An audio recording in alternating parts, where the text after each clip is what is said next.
lahirnya saya adalah lahir dari rahim ibu bapak seorang petani. 1 menit pun saya tidak perkenankan untuk lebih mulai. Karena ini sekali lagi, kedisiplinan adalah faktor kunci kesuksesan. Belajar dari diri kita. Keyword saya, learning today, leading tomorrow. Tepuk tangan dikasih.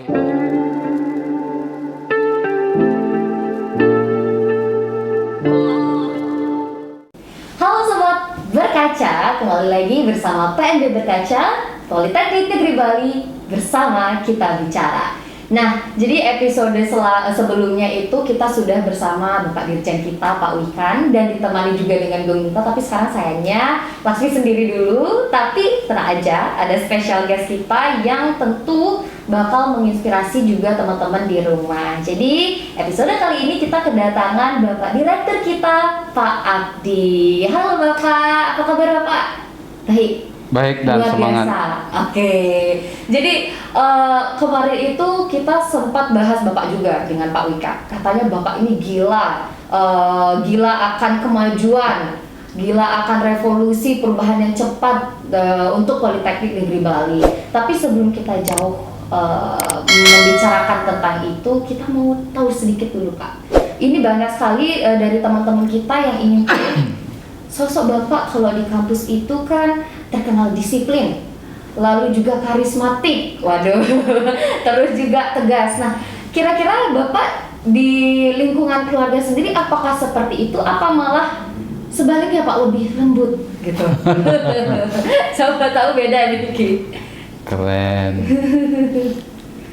Yang pastinya hidup ini harus jangan sampai berpura-pura.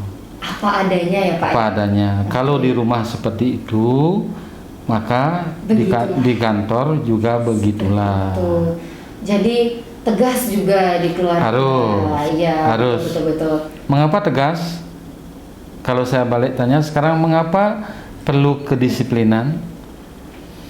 Karena baik di rumah maupun di kantor, kedisiplinan itu adalah faktor kunci kesuksesan. Iya, betul. Jadi kalau kita disiplin mengelola waktu, disiplin mengelola keuangan, ya itu modal besar untuk menuju Kesuksesan. sukses.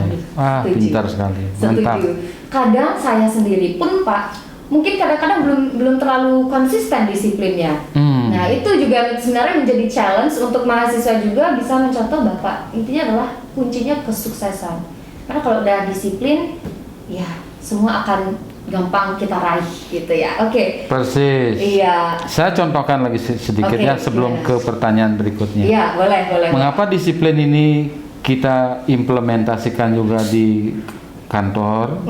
Setiap rapat yang dimulai di pusat, di tingkat jurusan, di tingkat senat, di tingkat pimpinan, undangannya kalau jam 9 ya harus mulai jam 9. Tidak ada kata saya untuk mulainya lebih 1 menit pun saya tidak perkenankan untuk lebih mulai. Karena ini sekali lagi, kedisiplinan adalah faktor kunci kesuksesan. Belajar dari diri kita. Bahwa kedisiplinan, kalau kita tidak memberikan contoh kepada orang lain kita tidak disiplin, maka mahasiswa apalagi pasti ikut. Coba adik buktikan. Iya, betul. Kalau pada saat mengajar ada dosennya tidak disiplin, mahasiswanya pasti ikut-ikutan. Iya, jadi lebih bapaknya aja gini, kita juga gini. Nah, gitulah cerita. Ya, benar-benar. Itulah contohnya. Iya, benar. Saya setuju sekali. Oke. Sebelum menjadi direktur, dulu itu Bapak punya nggak sih Pak cita-cita, nanti saya besar pengen jadi direktur di kampus ataukah kepala sekolah di suatu sekolah gitu? Tidak terbayang sama sekali. Karena lahirnya saya adalah lahir dari rahim ibu bapak seorang petani. Akhirnya. Kalau seorang petani kan cita-citanya yang simpel-simpel saja. Jadi apalah nantinya kalau seorang petani itu bercita-cita. Mungkin dosen atau guru kan sudah terlalu tinggi. Jadi saya tidak punya cita-cita itu.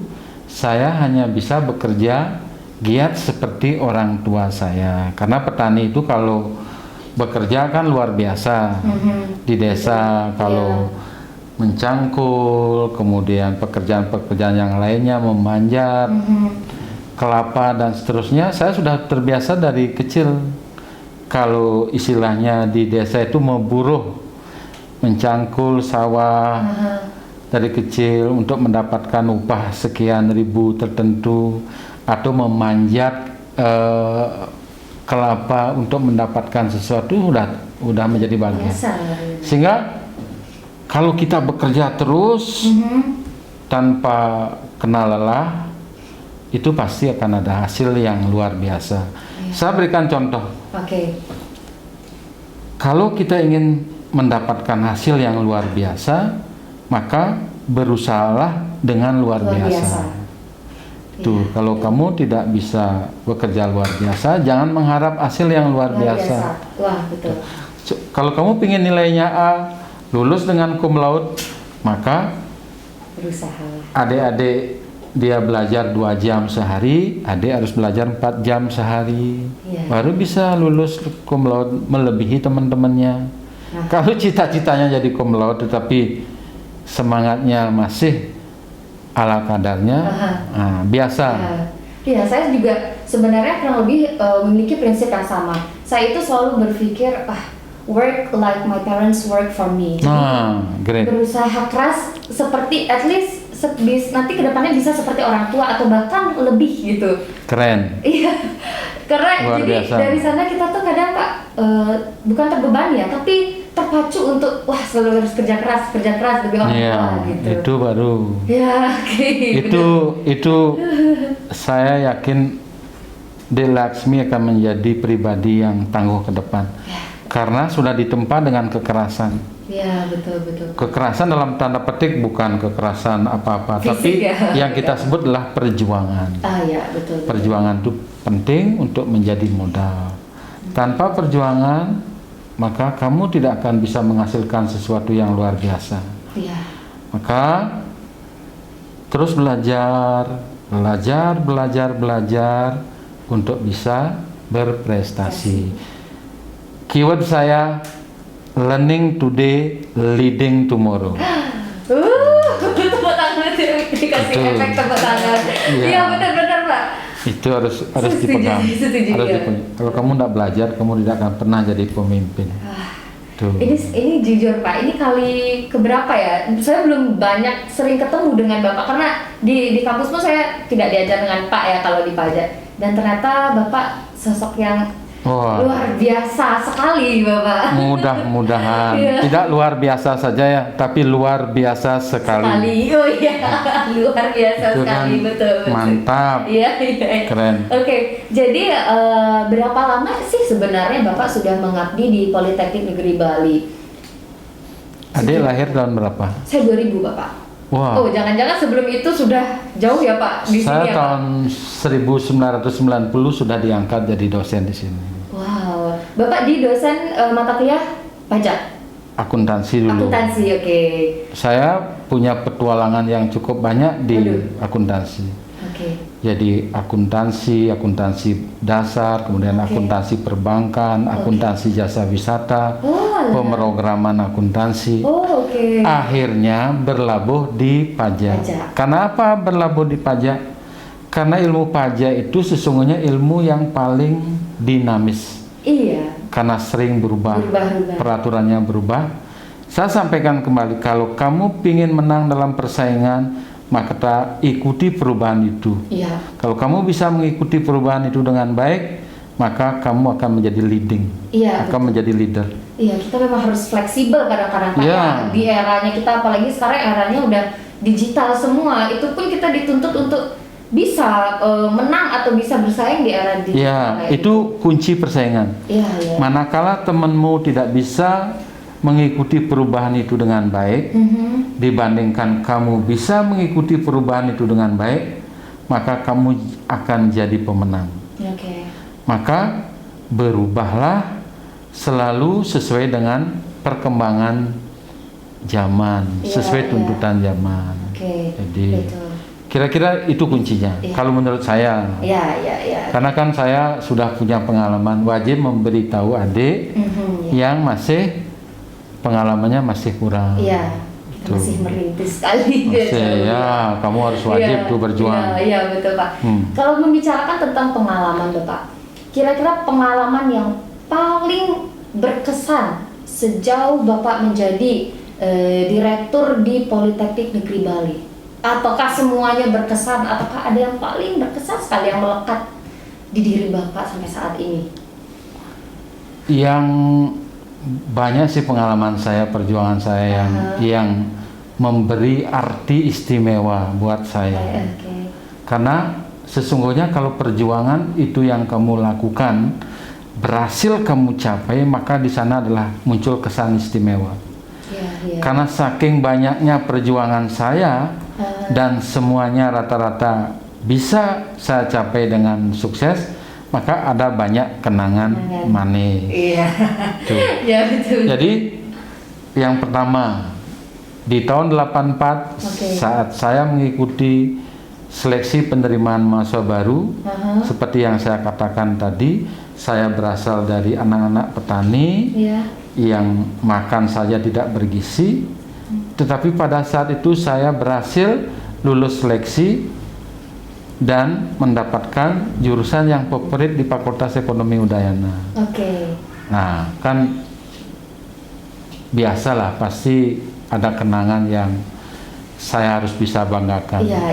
Sama seperti adik, manakala kita berhasil mencapai sesuatu, ini adalah persembahan terbaik buat orang tua. Iya, betul.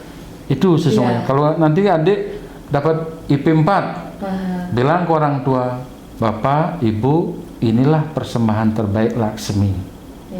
Ini yang bisa kami lakukan sementara. Siapa tahu ke depan Laksmi bisa mempersembahkan prestasi-prestasi berikutnya yang lebih baik. Karena hidup ini perjuangan terus. Iya, betul. Tuh, jangan sampai tidak ada berjuang. Iya, betul. Kedua, pengalaman yang mengesankan juga adalah pengalaman saya diterima menjadi PNS, mendaftar di sini. Saya mencari prodi menjadi jurusan akuntansi dan manajemen. Kedua-duanya diterima. Saya harus milih. Salah satu. Memilih ini kan luar biasa. Cukup berat ya Bapak, apalagi tidak semua orang yang bisa lulus dua-duanya. Iya, betul. Harus perjuangan. Iya. Berikutnya, setelah jadi dari dosen, mendaftar untuk mendapatkan beasiswa untuk sekolah di Melbourne. Wow. Lulus juga, makanya keberuntungan. Keberuntungan berikutnya, kok bisa saya jadi direktur ya? Itu. Iya. Nggak tahu lah, karena sudah Tuhan yang mengatur. Iya, betul. Kita bekerja, kita berdoa, Tuhan yang memberi jalan. Iya. Tuh. Wow, ternyata saya baru tahu loh Bapak sempat kuliah di Melbourne juga. Ya. Itu kurang lebih berapa tahun saat itu Pak? 2 tahun. 2 tahun. Iya. Yang saya pilih 2003 itu, yang sekarang baru ngetop di Politeknik ini adalah Master of Electronic Commerce. Jadi digital business yang baru dibuka. Sebenarnya sudah saya pelajari 2003 yang lalu. Jadi bahkan saya adalah satu-satunya pelajar Indonesia yang mengambil master ini. Jadi kalau adik-adik lihat Master of E-com itu cuma saya aja yang punya di Indonesia ini. Tuh. Electronic commerce. Ya, kamu pasti pingin juga seperti saya nanti menorehkan prestasi yang luar biasa buat orang tuamu yang pertama. Yang kedua, setelah orang tuamu, keluargamu yang tersayang, ada kakak, ada adik, memberikan inspirasi. Ini loh kesuksesan kakak, kamu harus mengikuti nanti. Tuh, kalau pada kakakmu, ini yang bisa aku ikuti dari kakak, kesuksesan kakak. Sehingga di keluarga itu akan tumbuh vibrasi kesuksesan yang luar biasa. Bener Bapak, jujur saya juga kebetulan anak pertama dan saya perempuan. Saya mau nggak mau kayaknya gimana ya, kayak bawa tanggung jawab untuk adik juga kadang-kadang, emang bener. Harus. Oke, kalau kita bandingkan nih Pak kondisi Politeknik Negeri Bali yang dulu dengan yang sekarang itu, yang paling menonjol ya apanya Pak? Kalau boleh saya menilai tidak bermaksud untuk dulu membandingkan kurang atau sekarang itu PNB baik. Mungkin tujuan saya bukan seperti itu. Tetapi capaian-capaian yang kita lakukan untuk ke depan, yang namanya perjuangan, selalu saya berkeinginan bahwa hari ini harus lebih baik dari hari kemarin. Kan selalu saya sebagai direktur harus pasang target, maka tahun 2020 harus lebih baik dari 2019, 2021 harus lebih baik dari 2020. Konsep produktivitas kan seperti itu.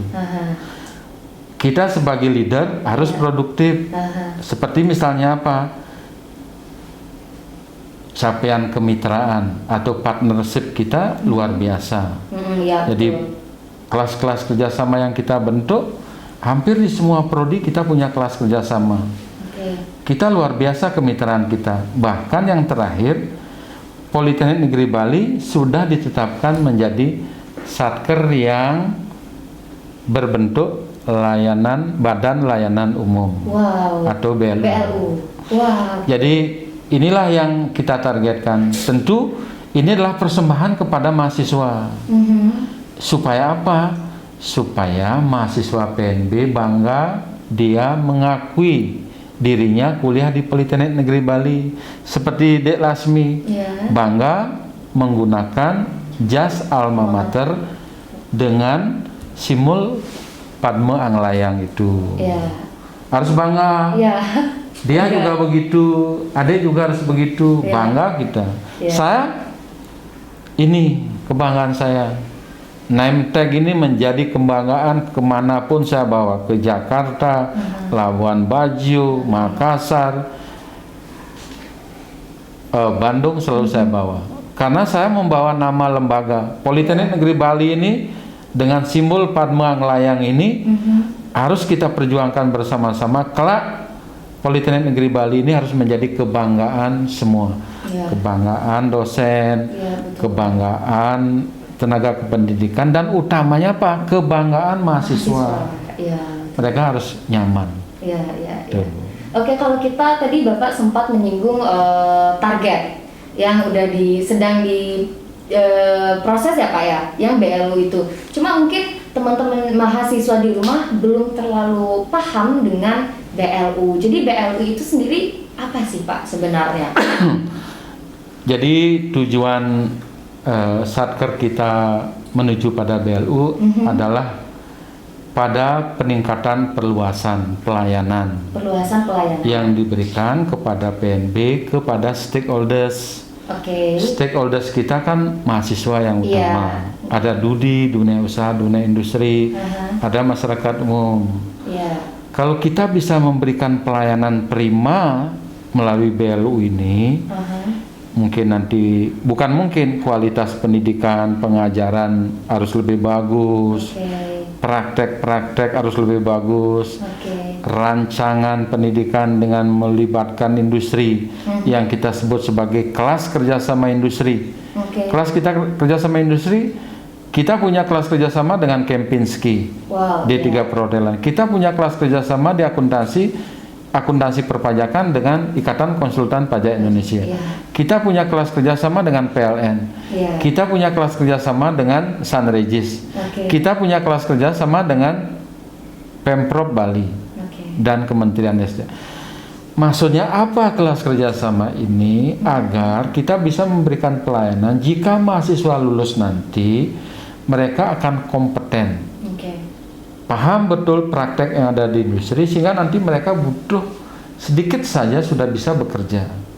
Jadi kita menyiapkan sedini mungkin agar alumni Politeknik Negeri Bali tidak susah mencari pekerjaan, dan akan memiliki kesempatan untuk berwira swasta, berwirausaha. Tuh, jadi target kita seperti itu, sehingga Dengan BLU kita akan lebih fleksibilitas merancang program-program kegiatan, baik program kegiatan untuk peningkatan mutu, program tata kelola agar match ini. Iya, betul. Kelak kamu akan lulus di PNB dengan rancangan BLU dibuat sedemikian rupa sehingga begitu lulus kamu tidak mengalami kesulitan. Iya, iya. Kira-kira apa sih Pak usaha mahasiswa sendiri untuk mendukung daripada program BLU yang sedang Politeknik Negeri Bali ini capai gitu? Ternyata pinter tanyanya. Terima kasih. Karena saya juga kan, oke, sekarang Politeknik punya cita-cita BLU nih. Otomatis saya terlibat kan Pak untuk meraih itu gitu. Terlebih iya kan Pak, makanya saya kepo apa sih sebenarnya usaha saya sendiri nih dan teman-teman di rumah untuk mendukung program BLU yang Politeknik sudah capai ini. Sekali lagi kamu pertanyaannya pintar. Kalau saya lihat di daftar pertanyaannya nggak ada di sini. Iya. Mengalir. Iya. Berarti otaknya aku main. Tuh. Iya. Jadi mahasiswa itu dilibatkan nanti di dalam pengelolaan BLU ini. Misalnya begini deh. Kita akan buka karena kita akan buka hotel di jalur Uluwatu itu, ada travel di sana, ada restoran di sana, ada asrama di sana. Tentu karena core bisnisnya kita adalah dunia pendukung pariwisata, maka yang terlibat di sana adalah teaching factory. Artinya apa? Kita membuat hotel, tetapi nanti mahasiswa akan kita praktekkan di sana. Mendukung, kalaupun tidak penuh. Misalnya dia di sana butuh tenaga 50, maka bisa jadi sebagian dari mahasiswa. Karena mahasiswa ini harus diberikan praktek untuk mendukung kompetensinya. Iya, betul. Mahasiswa terlibat di sana, memberikan support, bisa jadi nanti akan mendapatkan gaji atau reward di sana. Di samping pengalaman praktek. Mahasiswa di sana.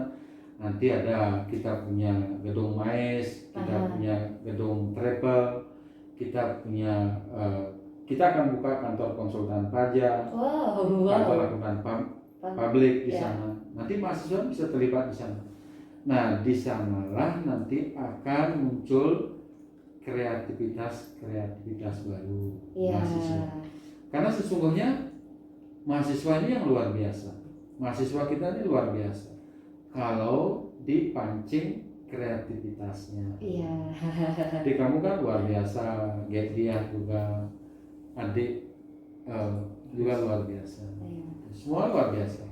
Jadi saya bangga sesungguhnya punya mahasiswa yang kreatif begini, muncul dari yang tidak ada podcast menjadi ada, dari publikasi yang kontemporer menjadi milenial. Sentuhan-sentuhan ini lahir karena apa? Karena kreativitas. Oke, ini mungkin pertanyaan yang sebagai penutup kita di podcast kali ini, Bapak. Sekiranya apa sih Pak harapan Bapak terhadap mahasiswa khususnya milenial di Politeknik Negeri Bali ke depannya, walaupun COVID, tapi kita harus berkolaborasi juga dengan era digital. Harapan Bapak kira-kira apa sih? Harapan saya tetap pada harapan yang semula, karena saya orangnya optimis. Anak-anak politeknik saya yakini mereka juga punya optimisme tinggi. Betul. Tetap semangat, tetap berjuang.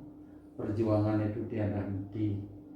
Anda mencapai satu, ada tahap perjuangan berikutnya. Perjuangan berikutnya.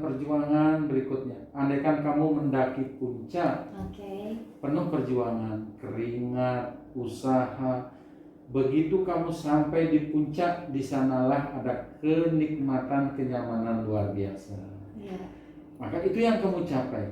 Andaikan kamu mendayung di tengah lautan untuk mencapai Pulau Harapan, maka mendayung ini harus ada kebersamaan. Kekuatan yang sama-sama besar.